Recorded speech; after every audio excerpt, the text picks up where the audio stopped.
Hi friends, welcome back to Babi's kitchen. അപ്പോൾ ഇന്ന് നമുക്ക് നല്ലൊരു അടിപൊളി മട്ടൻ ബിരിയാണിയും അതേപോലെ തന്നെ ചില്ലി ചിക്കനും തയ്യാറാക്കാം.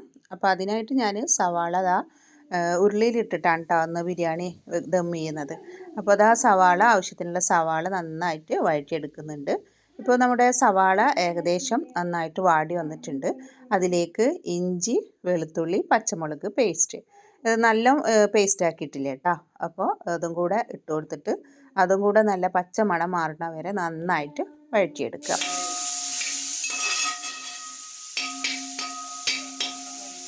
അപ്പോൾ നമ്മുടെ ഇഞ്ചി, വെളുത്തുള്ളി, പച്ചമുളകിൻ്റെ ഒക്കെ പച്ചമണം മാറിയിട്ടുണ്ട്.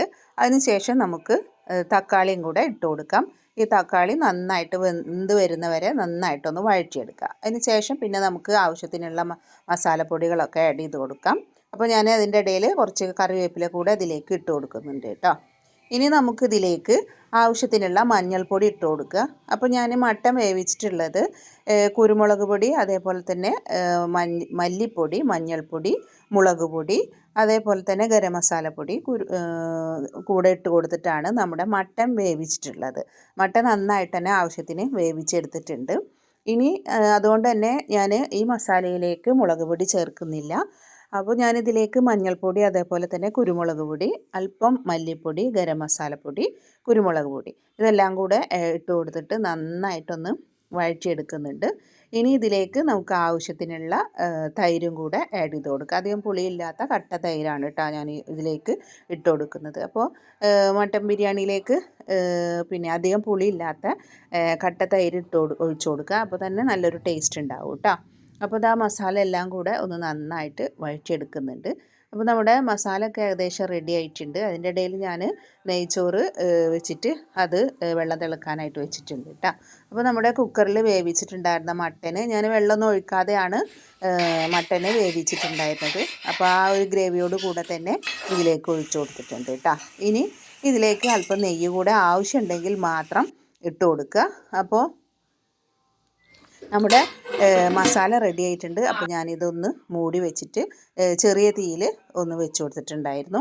അപ്പോൾ അത് കഴിഞ്ഞിട്ട് ഇതാ കുറച്ച് കഴിഞ്ഞപ്പോൾ നമ്മുടെ മസാലയൊക്കെ ഗ്രേവിയൊക്കെ നല്ല അടിപൊളി ഗ്രേവി ആയിട്ട് വന്നിട്ടുണ്ട്. നമ്മുടെ ആവശ്യത്തിന് ദമ്മിടാനുള്ള വെള്ളം കൂടുതലുള്ളതൊക്കെ വറ്റിയിട്ട് മസാല നല്ല അടിപൊളിയായിട്ട് വന്നിട്ടുണ്ട്. ഇവിടെ നമ്മുടെ നെയ്ച്ചോറും റെഡി ആയിട്ടുണ്ട്. അപ്പോൾ മുക്കാൽ ഭാഗത്തോളം നെയ്ച്ചോറ് റെഡി ആയിട്ടുണ്ട് കേട്ടോ.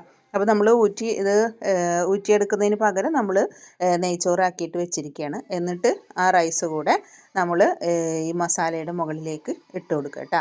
അപ്പോൾ അതാ അതിൻ്റെ മുകളിലേക്ക് ഞാൻ ചെറിയ സിമ്മിലാക്കിയിട്ടാണ് വെച്ച് കൊടുത്തിരിക്കുന്നത്. ഇനി നമ്മുടെ റൈസ് ഇതിൻ്റെ മുകളിലേക്ക് ഇട്ട് കൊടുക്കാം. അപ്പോൾ നമ്മുടെ നെയ്ച്ചോറ് ഉണ്ടാക്കുമ്പോൾ നല്ല വെന്ത് പോകരുത്. കാരണം നമുക്ക് ദമ്മിൽ കിടന്നിട്ട് വേണം ഒന്ന് ജസ്റ്റ് ഒന്ന് വേവിച്ച് എടുക്കാനായിട്ട്. അപ്പോൾ അതുകൊണ്ട് ദമ്മിടലും കൂടെ വേണം. അപ്പോൾ ആ ഒരു രീതിയിൽ വേണം നമ്മൾ നെയ്ച്ചോറ് ഉണ്ടാക്കിയെടുക്കാൻ കേട്ടോ. അപ്പോൾ അതിൻ്റെ ഇടയിൽ ഞാൻ ഉള്ളി ഒന്ന് എണ്ണയിൽ വറുത്തെടുത്തിട്ടുണ്ടായിരുന്നു. അതേപോലെ തന്നെ ക്യാരറ്റും കുറച്ച് അതിൽ അരിഞ്ഞിട്ടിട്ടുണ്ട്. അണ്ടിപ്പരിപ്പും മുന്തിരിയൊക്കെ ഫ്രൈ ചെയ്തിട്ട് അതും കൂടെ വെച്ചിട്ടുണ്ടായിരുന്നു. അപ്പോൾ അത് ആ റൈസിൻ്റെ മുകളിലേക്ക് ഞാൻ അതും കൂടെ ഇട്ട് കൊടുക്കുന്നുണ്ട്. അത് നമുക്ക് നല്ലൊരു ടേസ്റ്റാണ് കേട്ടോ. ഉള്ളിയൊക്കെ വറുത്തിട്ടിട്ട് നമ്മൾ ക്യാരറ്റും അണ്ടിപ്പരിപ്പും മുന്തിരിയൊക്കെ ഇട്ട് കൊടുത്താൽ ബിരിയാണിക്ക് ഒരു പ്രത്യേക ടേസ്റ്റ് തന്നെയാണ്. അപ്പോൾ അത് കഴിഞ്ഞിട്ട് പിന്നെ നമുക്ക് ആവശ്യമുണ്ടെങ്കിൽ കുറച്ചുകൂടെ നെയ്യ് അതിൻ്റെ മുകളിലേക്ക് ഒഴിച്ചു കൊടുക്കാം. അപ്പോൾ നമുക്ക് കുറവ് തോന്നുക അങ്ങനെ എന്തെങ്കിലും ഉണ്ടെങ്കിൽ റൈസിന് കുറച്ചൊരു ടേസ്റ്റ് കിട്ടാൻ വേണ്ടിയിട്ട് RKGയോ എന്തെങ്കിലും ഒന്ന് നമുക്ക് നെയ്യോ എന്തെങ്കിലും ഇട്ട് കൊടുക്കാം. അത് കഴിഞ്ഞിട്ട് നമ്മളിതാ പുതിനയും മല്ലിച്ചപ്പൊക്കെ കട്ട് ചെയ്തിട്ടുണ്ടായിരുന്നു.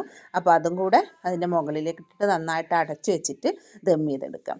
അപ്പോൾ ഈ സമയം കൊണ്ട് തന്നെ നമുക്ക് ചില്ലി ചിക്കനും കൂടെ റെഡിയാക്കി എടുക്കാം. അപ്പോൾ ഞാനിതാ ചില്ലി ചിക്കനും ഓൾറെഡി മസാലയൊക്കെ റെഡിയാക്കി വെച്ചിട്ടുണ്ടായിരുന്നു. അപ്പോൾ ഇതാ ചില്ലി ചിക്കനും കൂടെ ഫ്രൈ ചെയ്തെടുക്കുകയാണ്. അപ്പോൾ ഇതാ നമ്മുടെ ചില്ലി ചിക്കന് ഉള്ള ചിക്കനൊക്കെ ഇതാ ഫ്രൈ ചെയ്ത് എടുത്തിട്ടുണ്ട്. ഇനി നമുക്ക് ഈ ചിക്കൻ നന്നായി ഫ്രൈ ചെയ്തതിന് ശേഷം നമുക്ക് ഇതിലേക്ക് ആവശ്യമുള്ളത് നല്ല ക്യൂബിക്കായിട്ടുള്ള കുറച്ച് വലുതാക്കിയിട്ട് തന്നെ കട്ട് ചെയ്തിട്ടുള്ള സവാള, അതേപോലെ തന്നെ ഞാനതിലേക്ക് മല്ലിച്ചപ്പ്, പുതിന, ക്യാപ്സിക്കം, ചെറുതായിട്ട് അരിഞ്ഞിട്ടുള്ള ഇഞ്ചി, വെളുത്തുള്ളി, പച്ചമുളക് ഇത്രയും നമുക്ക് ആവശ്യമുണ്ട്. അപ്പോൾ ഞാൻ ഇതാ ഒരു ഉരുളിയിലേക്ക് ഇഞ്ചിയും വെളുത്തുള്ളിയും അതേപോലെ തന്നെ പച്ചമുളക് അരിഞ്ഞതും ഒന്ന് ഇട്ടിട്ട് ഒന്ന് വറുത്തെടുക്കുന്നുണ്ട് കേട്ടോ.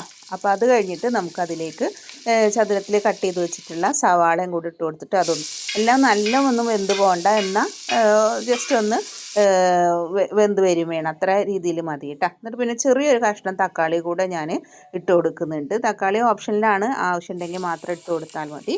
അപ്പോൾ അത് കഴിഞ്ഞിട്ട് അതിലേക്ക് സോയ സോസ്, അതേപോലെ തന്നെ ടൊമാറ്റോ കെച്ചപ്പ്, പിന്നെ ഞാൻ ഇട്ട് കൊടുക്കുന്നത് ചില്ലി സോസുമാണ് കേട്ടോ. അപ്പോൾ അതും കൂടെ ഇട്ട് കൊടുത്തിട്ട് നമുക്ക് എല്ലാം കൂടെ ഒന്ന് നന്നായിട്ട് മിക്സ് ചെയ്തെടുക്കാം. അപ്പോൾ എല്ലാം കൂടെ നന്നായി മിക്സ് ചെയ്തെടുത്തിട്ട് നമുക്ക് ഗ്രേവി ആവശ്യമുണ്ടെങ്കിൽ ഇത്തിരി കൂടെ സുറുക്കിയും വെള്ളം കൂടി മിക്സാക്കിയിട്ട് ഒഴിച്ചു കൊടുക്കാം. അതല്ലെങ്കിൽ നമുക്ക് ഗ്രേവി ആവശ്യമില്ല, അങ്ങനെ ഡ്രൈ ആയിട്ട് തന്നെയാണ് നമുക്ക് വേണ്ടതെങ്കിൽ പിന്നെ നമുക്ക് ആവശ്യത്തിനുള്ള ക്യാപ്സിക്കം, മല്ലിച്ചപ്പ്, പുതിന ഇട്ട് കൊടുത്തിട്ട് അതിലേക്ക് ഈ ഫ്രൈ ചെയ്ത് വെച്ചിട്ടുള്ള ചിക്കൻ ഇട്ട് കൊടുത്താൽ മതി. അപ്പോൾ തന്നെ നമ്മുടെ അപ്പോൾ ഒരു നുള്ള് പഞ്ചസാര കൂടെ ഇതിൽ ആഡ് ചെയ്ത് കൊടുക്കണം കേട്ടോ. അപ്പോൾ ഒന്നുകൂടെ ടേസ്റ്റ് കിട്ടും. അത് കഴിഞ്ഞിട്ട് നമുക്ക്